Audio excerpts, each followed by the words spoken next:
Let me tell you about the day I almost lost my grandson. It wasn't an accident or some unforeseen illness. It was a calculated act of betrayal, hidden beneath the lace and laughter of my own son's wedding. My name is Eleanor, and this is not just a story of revenge, it's a story of survival. It's about how a child's whisper in a crowded room can unravel a web of lies so dark it threatens to destroy your entire family. And it's a warning to every parent and grandparent listening. The most dangerous threats don't always come from strangers. They come smiling, wearing a beautiful dress, and holding a glass of champagne. The ballroom was a symphony of false perfection. 1,000 candle flames danced in the crystal chandeliers, casting a warm, forgiving light over the sea of smiling, oblivious faces. The air was thick with the scent of white roses and expensive perfume, a cloying sweetness that did little to mask the acid churning in my stomach. I was seated at table 8, right in the heart of the celebration, my chair positioned as close as possible to my 7-year-old grandson, Liam. He was the anchor in my stormy heart, the living, breathing memory of my first daughter-in-law, a woman of pure light named Sarah, whose absence on this day felt like a physical ache. Liam was lost in his own world, a small island of innocence in a sea of adult pretense. His little hands were busy pushing a red toy car back and forth across the pristine white tablecloth, his brow furrowed in concentration. I watched him, my heart swelling with a love so fierce it sometimes frightened me.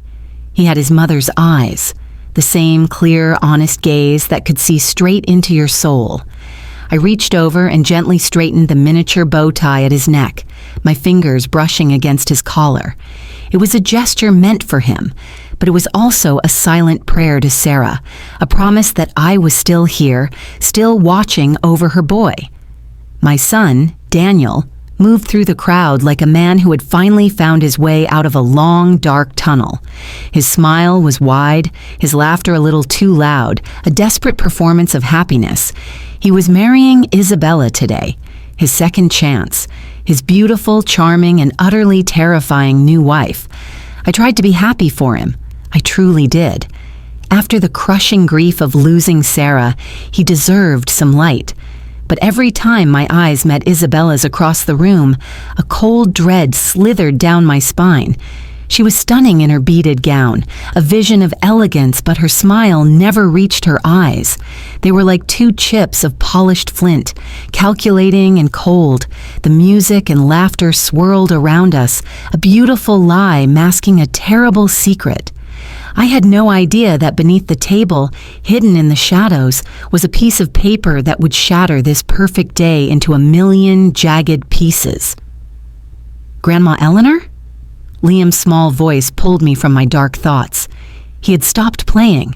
His toy car was motionless, clutched tightly in his hand. His face, usually so open and bright, was pale, his little brow furrowed with a worry far too old for him. "What is it, my love?" I asked, leaning closer. His hand shot out and gripped mine. His fingers were like ice. "Grandma," he whispered, his voice trembling with an urgency that made my blood run cold. "I want to leave, right now." My heart stuttered in my chest. This wasn't a child's whim. This was pure, unadulterated fear. "Liam, sweetheart, what's wrong? Tell me." I kept my voice low and calm, a stark contrast to the panic rising in my throat. He shuddered, his eyes darting around before locking onto mine. He leaned in so close I could feel his warm, quick breath on my cheek. "Grandma," he whispered, the words barely audible. "You didn't look under the table, did you?" The question hung in the air between us, simple yet utterly chilling. It was a key turning in a lock I didn't know existed. A terrible, cold certainty began to bloom in the pit of my stomach. I forced a smile, a feeble attempt to reassure us both. "It's okay, my brave boy. Let Grandma look." The world seemed to slow down. The jazz band's melody faded into a dull hum. The clinking of glasses and the murmur of conversation became a distant roar. My movements felt heavy, deliberate, as I slowly lifted the heavy white tablecloth and peered into the darkness beneath the table. There, nestled beside the leg of Liam's chair, was a small, innocuous square of paper, folded in fourths. It looked so harmless, so trivial. But in that moment, it was the most menacing thing I had ever seen. Liam pressed himself against my side, his small body trembling. I crouched down, my knees protesting, my heart hammering against my ribs. The air under the table was cool and still. I reached out with a hand that refused to be steady and picked up the paper. It felt heavy, weighted with malice. I unfolded it, my eyes struggling to focus in the dim, flickering candlelight. And then I read the words, 5 words, scribbled in a rushed hand that turned my blood to ice. Table 8, add shrimp to child serving. The air left my lungs in a painful rush. The world tilted. Liam is deathly allergic to shrimp. A single bite, a mere trace, could close his throat, send his little body into anaphylactic shock. It could kill him. Everyone in our family knows it. Everyone who loves him knows it. This wasn't a mistake. This wasn't a misunderstanding in the chaotic kitchen. This was a direct, deliberate order. This was an attempt on my grandson's life, disguised as a culinary instruction. I crumpled the paper in my fist, the sound loud and final in my ears. The festive ballroom transformed into a gilded cage, and the woman in the white dress, my new daughter-in-law, was the wolf circling us. The revenge wasn't mine to take yet. It was a storm gathering, and I was standing directly in its path. I stood up abruptly, my chair, scraping loudly against the polished floor. A few nearby guests glanced over, their smiles faltering. I didn't care. I pulled Liam into my arms, holding him so tightly I could feel the frantic beat of his heart against my chest. He buried his face in my neck, his small hands clutching my dress. "It's okay, my love," I whispered into his hair, my voice shaking. "Grandma's here. I have you." But my mind was racing, a torrent of fury and fear. Who? Who would do this? My eyes swept across the room, past the smiling, unknowing faces, and landed on Isabella. She was laughing, her head thrown back, a picture of bridal joy. But then her gaze flickered toward our table, just for a fraction of a second. It wasn't a look of concern or curiosity. It was a check, a cold, calculating assessment, and in that moment, I knew. With a certainty that settled deep in my bones, I knew. The memory of Sarah, my first daughter-in-law, flashed before my eyes, her warm smile, her gentle hands, the unconditional love she had for Liam. She was everything Isabella was not. And this woman, this stranger my son was marrying, had just tried to erase the last living piece of Sarah from this world. The betrayal was so profound, so vicious, it stole the air from my lungs. This was no longer just a wedding. It was a battlefield, and I was ready to go to war for my grandson. The note in my hand wasn't just a piece of paper. It was my weapon, and I was about to use it to tear my son's perfect new world apart. Holding that crumpled note felt like clutching a live wire. Every nerve in my body was screaming, a primal alarm bell ringing in the silence of my own shock. The laughter and music in the ballroom became a grotesque, mocking soundtrack to the nightmare unfolding at table 8. Liam's small, trusting hand was in mine, his fear a tangible force radiating through his icy fingers. I had to move. I had to act. But first, I had to get him to safety. My eyes found Clara, my adopted daughter, sitting just a few seats away. Her kind face was already etched with concern. She'd seen me freeze, had seen the color drain from my face. I met her gaze and gave a slight, desperate nod. She understood instantly. Without a word, she rose and came to Liam's side, wrapping a protective arm around his small shoulders. "Take care of him," I whispered, my voice raw. The words were redundant. Clara loved Liam as if he were her own. She was the steady, gentle presence in his life after his mother was gone, the one who baked him cookies and helped him with his homework, whose love was as quiet and constant as the sunrise. "Where are you going?" Clara asked, her voice low and urgent. I just shook my head, unable to form a coherent plan. All I knew was that I had to find the source of this poison. I had to confront the chain of command that led this note to our table. I squeezed Liam's hand one more time, pouring every ounce of my strength into that touch, hoping he could feel my promise, that I would let nothing happen to him. Then I turned and walked away from them, my legs feeling like blocks of wood. I moved through the crowd, a ghost at the feast, the crumpled paper a burning brand in my clenched fist. I felt like a hunter moving through a herd of unsuspecting prey. The target of my hunt was the truth, and I was prepared to tear down every beautiful false facade in this room to find it. The wedding was a stage, and I was about to rip away the curtains. I made my way toward the service area, my eyes scanning the waitstaff. They moved with practiced grace, silver trays held high, their faces neutral masks of professionalism. And then I saw him, a young waiter with a kind, slightly nervous face. I remembered him. He was the one who had served our table earlier. David, his name tag read.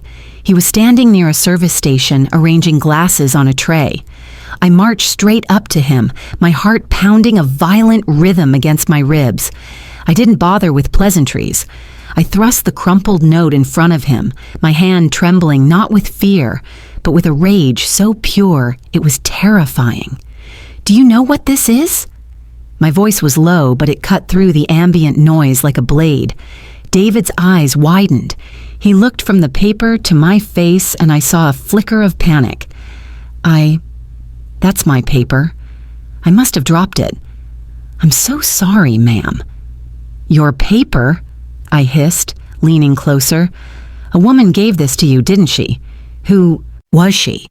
He paled, his Adam's apple bobbing as he swallowed hard. He was just a kid, caught in a web he didn't understand. I don't know her name. She was a guest. She just handed it to me and said to give it to the chef. She said it was a special dietary request for table 8. His words tumbled out in a rushed, frightened jumble. The note didn't have a name on it. I just did what I was told. The confirmation was like a physical blow. My worst suspicions, the dark, creeping dread I had felt about Isabella from the very beginning, were being validated right in front of me. "You listen to me," I said, my voice dropping to a deadly whisper. "My grandson, the little boy at table 8, is severely allergic to shrimp. This note was an instruction to serve him shrimp. A single piece could kill him. Do you understand what you almost did?" The blood drained completely from David's face. He looked genuinely horrified, his eyes wide with terror. "Oh my God, no, I didn't know. I swear to God, I didn't know. I just passed the note along. I would never... I have a little brother..." He was on the verge of tears, and a small, rational part of me knew he was just a pawn. But the lioness in me, the grandmother whose cub had been threatened, didn't care. He was a link to the truth. I had my first witness. A scared young waiter who was about to learn that some jobs come with a cost far higher than a paycheck. The chain of evidence was forming, and it was leading straight to the bride. I turned away from his stammered apologies. The note clutched in my hand like a talisman. The evidence was irrefutable. I had the weapon. I had a witness to its delivery, and I had the intended victim. Now I needed the world to see it. I walked back into the ballroom, my footsteps firm and decisive on the polished floor. The air seemed to crackle around me. I saw Daniel, my son, laughing with a group of his friends, his face flushed with wine and happiness. He looked so blissfully, tragically unaware. My heart ached for him, for the shattering that was about to come. But my loyalty, my primal duty, was to Liam. I went straight back to table 8. Clara looked up at me, her eyes asking 1,000 questions. Liam was clinging to her, his face still pale. I put a hand on his head, a silent vow. Then I turned to face the room. The band was starting a new upbeat song. Isabella was posing for another photograph, her smile dazzling and empty. This was it. The moment the beautiful lie would die. I didn't shout. I didn't scream. I simply stood to my full height, drew a breath that filled my lungs with the scent of betrayal, and my voice, clear and sharp as broken glass, cut through the melody. "Excuse me, one moment, please." The music faltered. Conversations dwindled into curious silence. Every head in the ballroom turned toward me. I felt the weight of 100 confused stares. Daniel's smile vanished, replaced by a look of bewildered concern. "Mom," he called out, starting to make his way toward me, but my eyes were locked on Isabella. She had frozen mid-pose, her brilliant smile stiffening into a grimace. I saw the first flicker of something else in her eyes. Not confusion, but alarm. She knew. Oh, she knew. I held up the crumpled piece of paper, my hand now steady. The rage had crystallized into a cold, hard purpose. "Before we continue with this celebration," I said, the word dripping with sarcasm, "I have a question for everyone here." I paused, letting the silence deepen, letting the tension coil tight in the room. Who wrote this note? This note that instructs the kitchen to add shrimp to the food of the child at table 8? A wave of murmurs rippled through the crowd. I saw people leaning in, squinting to see the paper.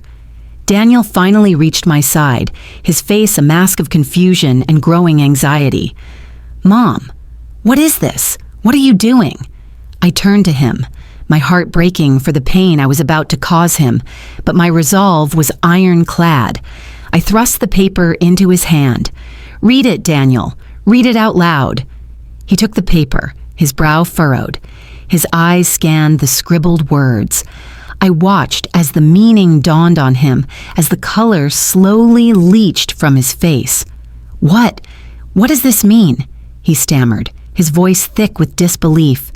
"It means," I said, my voice ringing with a clarity that carried to the farthest corners of the room, "that someone in this room, at your wedding, tried to murder your son."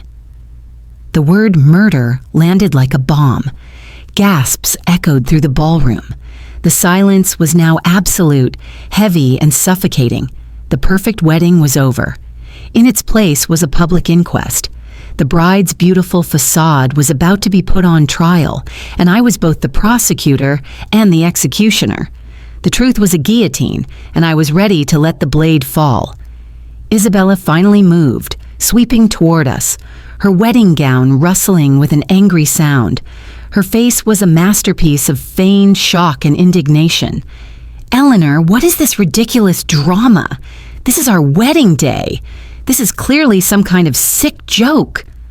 Her voice was sharp, designed to chastise and dismiss me, to paint me as the hysterical, interfering mother-in-law. I looked her dead in the eye, and for the first time, I didn't try to hide my contempt. "A joke, Isabella? My grandson is deathly allergic to shrimp. This is not a joke. This is attempted murder." She let out a forced, brittle laugh, a sound that grated against the tense silence. "That's absurd.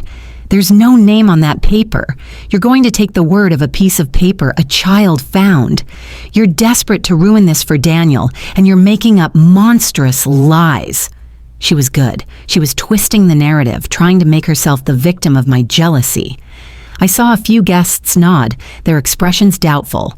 They saw a radiant bride and a disruptive old woman. My blood boiled. But before I could respond, a movement from the side caught my eye. It was Clara. She had been silent, a fortress of comfort for Liam, but now she stood up.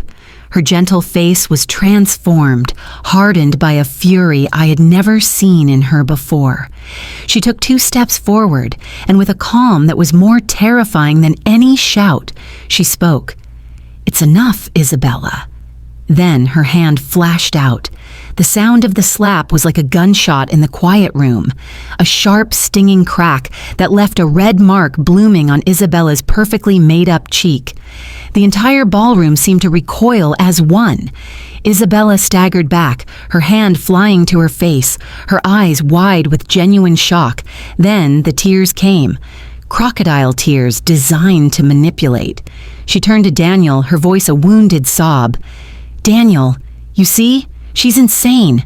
She's always been jealous of me. She's turning them all against me." But Clara didn't back down. Her fists were clenched at her sides, her body trembling with a righteous rage. "The only monster here is you. You wanted to harm an innocent child on the day you marry his father? What kind of evil are you?" The scene was chaos. Daniel stood frozen, his head whipping from his sobbing new wife to his furious adopted sister, the damning note still clutched in his hand. He was a man watching his life implode in slow motion. The guests were murmuring louder now, the tide of opinion beginning to turn. The slap had broken the spell of Isabella's performance. It was a raw, human reaction that my cold facts had not yet achieved. And in that chaotic, breathless moment, I knew the first act of our confrontation was over. Isabella had been exposed, but she wasn't defeated. She was cornered, and a cornered animal is always at its most dangerous. The real battle for the truth, for my family's soul, was just beginning, and I had every intention of winning it. The echo of Clara's slap seemed to hang in the air, a punctuation mark of pure, unvarnished truth in a sentence of elaborate lies.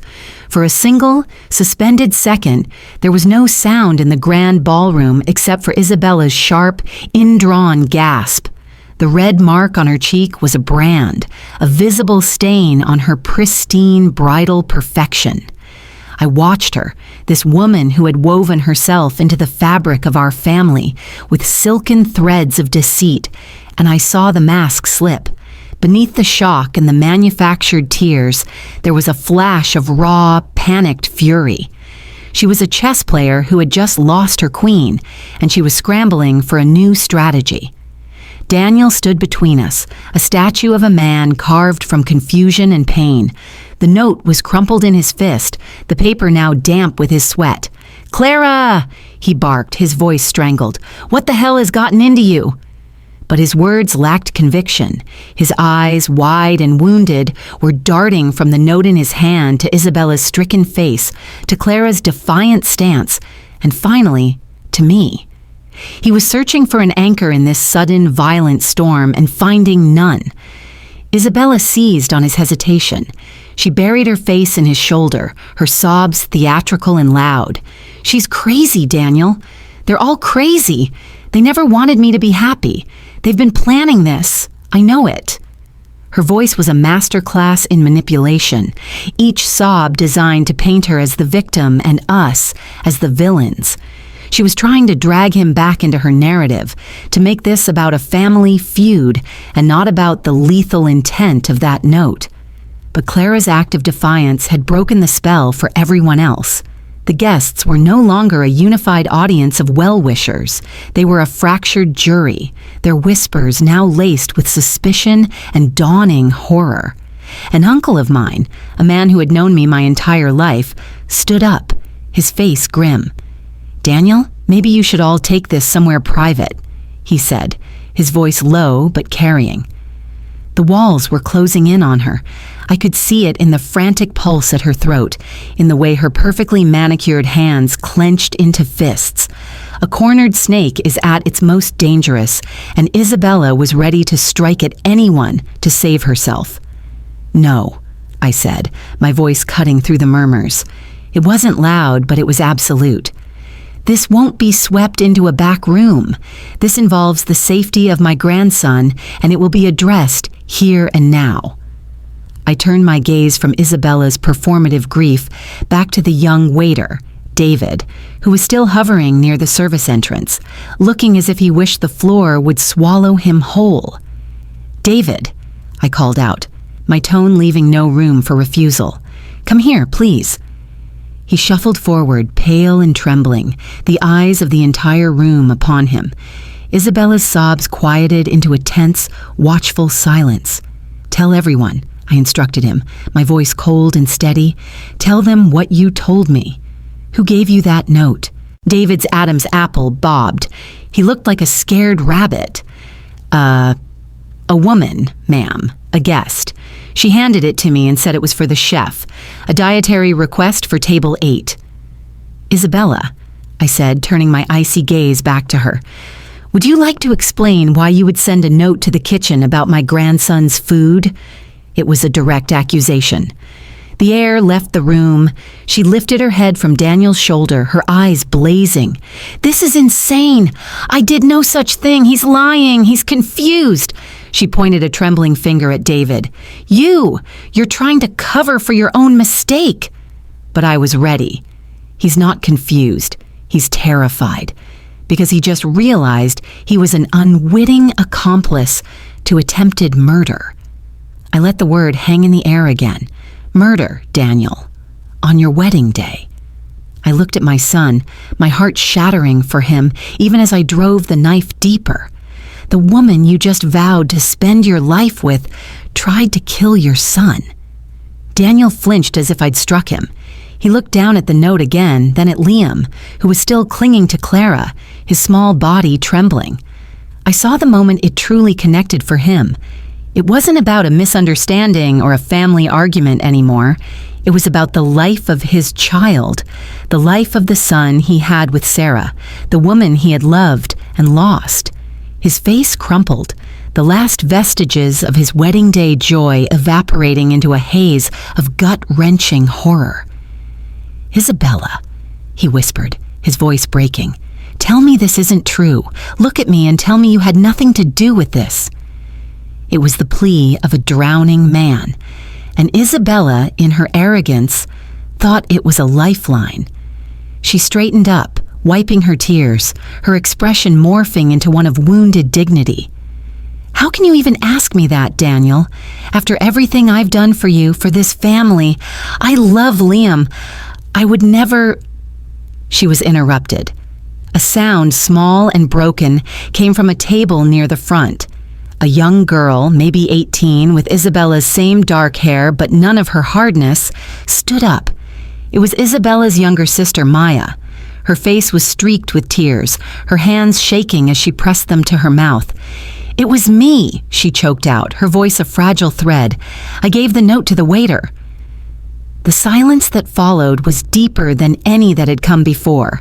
It was the silence of absolute, undeniable revelation. Maya looked at her sister, her eyes full of a terrible, pleading sorrow. "She asked me to do it, Isabella. You told me it was just a prank, a joke to play on the stuffy kitchen staff. You said you'd write it and I should just hand it over. You swore it was harmless." She was sobbing now, her body shaking. "I didn't know about the allergy. I swear to God I didn't know." The truth, when it finally breaks free, has a sound all its own. It's not a bang, but a whimper. A young girl's sob of betrayal that echoed louder than any accusation I could have made. The final piece of the trap had just snapped shut. Isabella's face went from calculated sorrow to pure, unadulterated rage. "You stupid little girl!" she shrieked, the sound tearing from her throat, ugly and raw. All pretense was gone. The charming, beautiful bride vanished, replaced by a venomous stranger. "Shut your mouth! You're lying! You've always been jealous of me!" But it was too late. The dam had broken. Maya's confession, forced out by a guilty conscience, was the final, irrefutable proof. The guests recoiled. I heard someone say, "My God," in a tone of utter disgust. Daniel took a step back from Isabella, his hand dropping from her arm as if she had burned him. He looked at her as if seeing her for the very first time. And he was. He was seeing the woman who had comforted him in his grief, who had charmed him with her wit and beauty, for what she truly was, a monster who saw his child as an obstacle to be removed. Clara, who had been holding Liam, spoke into the devastating silence, her voice cold and clear.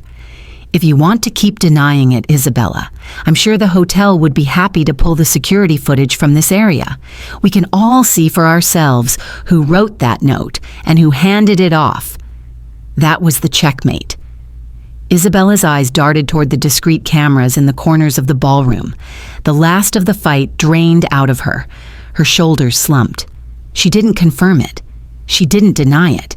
She just stood there, exposed and defeated, her silence a louder confession than any she could have spoken. Daniel made a sound, a low, guttural moan of pure agony. He stumbled toward Liam, falling to his knees in front of his son. He wrapped his arms around the boy, his whole body shaking with ragged sobs. "My boy," he wept, his voice muffled against Liam's small shoulder. "My son, I'm so sorry.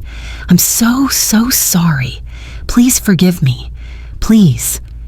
I watched them, my own tears finally falling hot and silent. This was the cost. This was the price of the truth. My son's heart was breaking on the floor, his new life in ruins around him, but his son was alive. His son was safe. The hotel manager and a security guard had appeared at the edge of the crowd. They moved toward Isabella, their expressions professional and grim. "Ma'am," the manager said, his voice devoid of all emotion, "we're going to have to ask you to leave." Isabella didn't look at Daniel. She didn't look at anyone. She held her head high, a final, pathetic attempt at dignity, and allowed herself to be escorted from the ballroom she had meant to conquer. The whispers followed her out, a chorus of condemnation. The wedding was over. The revenge was complete. But as I looked at my shattered son kneeling on the floor, clutching his child as if he were the only solid thing left in the world, I felt no triumph, only a profound, bone-deep sorrow and the grim understanding that some victories leave everyone wounded. The battle was won, but the war for our family's soul had just entered. A new painful phase. In the hollowed-out silence that followed Isabella's departure, the ballroom felt like a crime scene. The glittering confetti on the floor was just trash now. The half-finished glasses of champagne were monuments to a celebration that had curdled into something dark and shameful. The guests began to leave, their footsteps hushed, their faces a mixture of pity, horror, and a morbid curiosity they were too polite to voice. They offered awkward, mumbled condolences to Daniel, who was still on his knees, holding Liam as if the boy were the only thing tethering him to the earth. My son wasn't just crying, he was weeping. Great shuddering sobs that seemed to be torn from a place so deep inside him I wasn't sure it would ever heal. He was mourning more than a failed wedding. He was mourning his own blindness, his own judgment, the sheer terrifying proximity of the loss he had almost allowed into our lives. I let them have their moment. I stood a few feet away, a silent sentinel, my own heart a bruised and aching thing. The revenge was complete. Yes, the threat was gone. But this devastation was the cost. This was the honest truth I had to face. In saving my grandson, I had broken my son. I had taken the fragile hope he had built out of his grief, and I had shattered it on the hard, cold floor of reality. He would thank me later. I knew that in my bones. But right now, in this raw and brutal aftermath, he only felt the pain. The fallout from a bomb is always more chaotic than the blast itself. In the quiet ruins of the wedding, we were left to sift through the debris of our trust, our family, and our future. The path forward was shrouded in fog, and every step felt like a potential misstep into an even deeper pain. It was Clara who moved first. She didn't go to Daniel. She went to Liam. She knelt down beside the huddled forms of father and son, and she placed a gentle hand on Liam's back. Her voice was a soft, steady melody against Daniel's ragged percussion of grief. "Let's get you home, sweetheart," she whispered to Liam. "Let's get you into your pajamas, and I'll make you some of that warm milk with honey you like." She wasn't trying to pull him from his father.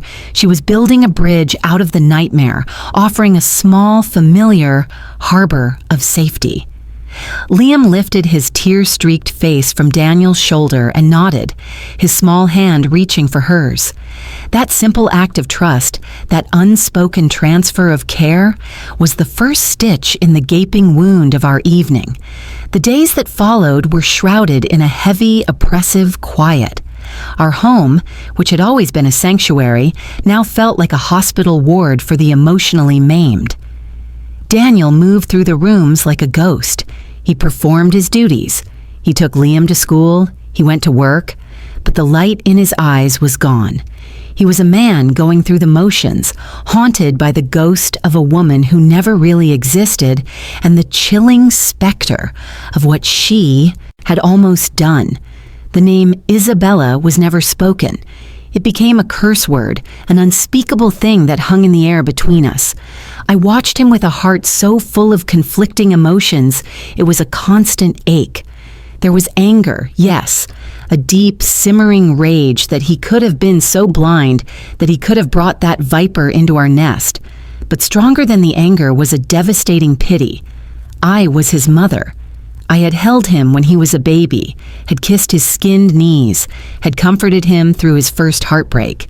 I knew the depth of his love for Sarah, and I knew the canyon of loneliness her death had left in him. Isabella hadn't just preyed on a lonely man. She had desecrated the sacred memory of his first love by positioning herself as its replacement. The betrayal was so multi-layered, so psychologically vicious, that I sometimes wondered if Daniel would ever truly recover. But while Daniel retreated into his silent shame, a quiet miracle was taking place. It was Clara. She became the unspoken, steady heartbeat of our home. She didn't try to force Daniel to talk. She didn't offer platitudes. She simply tended. She was the one who noticed Liam's silence was stretching too long, and she would swoop in with a coloring book or a suggestion to build a fortress out of couch cushions. She was the one who made sure there was always a warm meal on the table, who kept the house from descending into the chaos that mirrored our inner states. I'll never forget one night, about a week after the wedding. Liam woke up screaming from a nightmare, his small body drenched in sweat, crying about the bad lady and the shrimp. Daniel, exhausted and trapped in his own despair, just stood in the doorway of Liam's room, frozen, his face a mask of helpless guilt. It was Clara who pushed past him. She gathered Liam into her arms, rocked him, and didn't stop until his sobs subsided into hiccups and then into the steady, even breath of sleep. She sat in that chair all night, and from the hallway I saw Daniel watching her, his expression shifting from guilt to something else, something raw and full of a dawning, awestruck realization. He was finally seeing what had been in front of him all along. Not a dazzling, performative love that demanded a spotlight, but a quiet, resilient love that stood guard in the dark. The kind of love that doesn't just promise happiness, but actively builds a shelter from sorrow. The turning point came during a simple, quiet dinner. I had made pasta, something comforting and plain. We were eating in near silence, the only sound the clinking of forks on plates. Liam, who had been pushing his food around, suddenly looked up at Clara, his clear eyes earnest and serious. "Aunt Clara," he said, his small voice cutting through the quiet, "I wish you were my mommy." The world stopped. Clara froze, a forkful of pasta halfway to her mouth. A deep blush crept up her neck and flooded her cheeks. She looked down, unable to meet anyone's gaze, her knuckles white where she gripped her fork. Daniel slowly set his own fork down. The sound was deafening. He looked at his son, then at Clara, and I saw the tears welling in his eyes again. But this time, they weren't tears of anguish. They were tears of profound, humbling clarity. The silence stretched, thick and meaningful. I reached over and put my hand on Daniel's arm. "Son?" I said softly, my voice thick with my own emotion. A happy family isn't built on a beautiful lie. It's built on honest, everyday love, the kind that shows up with warm milk in the middle of the night. He didn't look at me. His gaze was still locked on Clara, as if he were seeing her for the very first time, really seeing her, seeing the woman who had loved his son unconditionally, who had stood by our family through grief and now through scandal, whose heart was not a calculated prize to be won, but a steadfast gift she had been offering all along. He stood up. His chair scraped against the floor. He walked over to Clara and he knelt beside her chair. It was an echo of his posture on the ballroom floor. But this was not an act of despair. It was an act of supplication, of hope. "Clara," he said, his voice rough with emotion. He took her hand, gently prying it from the death grip on her fork. "I've been a fool. I was so lost in the dark that I couldn't see the sun that was shining right beside me." He took a shaky breath. "I put my son in danger. I broke our family's trust. I don't deserve your forgiveness. But I am asking for it, and I am asking, if you could ever see a future with a man who was too blind to see the treasure right in front of him." Clara finally lifted her eyes to his. They were filled with tears, but they were clear and steady. She didn't speak. She simply nodded, a single definitive movement, and squeezed his hand. It wasn't a fairy tale ending. The scars from Isabella's betrayal and from Daniel's blindness would remain. They are a part of our family's history now, a dark chapter we can never erase. But that night in our quiet kitchen, a new chapter began. It was built not on the shifting sands of infatuation and performance, but on the solid, unshakable foundation of a love that had been tested by fire and had not only endured, but had emerged stronger. I sit here now, looking out at our backyard. There's a kite stuck in the old oak tree, a relic from an afternoon Clara and Liam spent running and laughing in the sun. The sight of it fills me with a peace so deep it's almost a physical sensation. The revenge I sought that day in the ballroom wasn't about punishment. It was about restoration. It was about clearing away the poison so that something true and good could finally take root and grow. We lost a lot on the path to this peace. We lost our innocence, our trust in easy answers. But we found something too. We found each other. And, in the end, that is the only revenge that ever really matters. It's the revenge of love over hatred, of truth over lies, of a family, bruised and battered, choosing to heal together in the quiet, steadfast light of an honest love.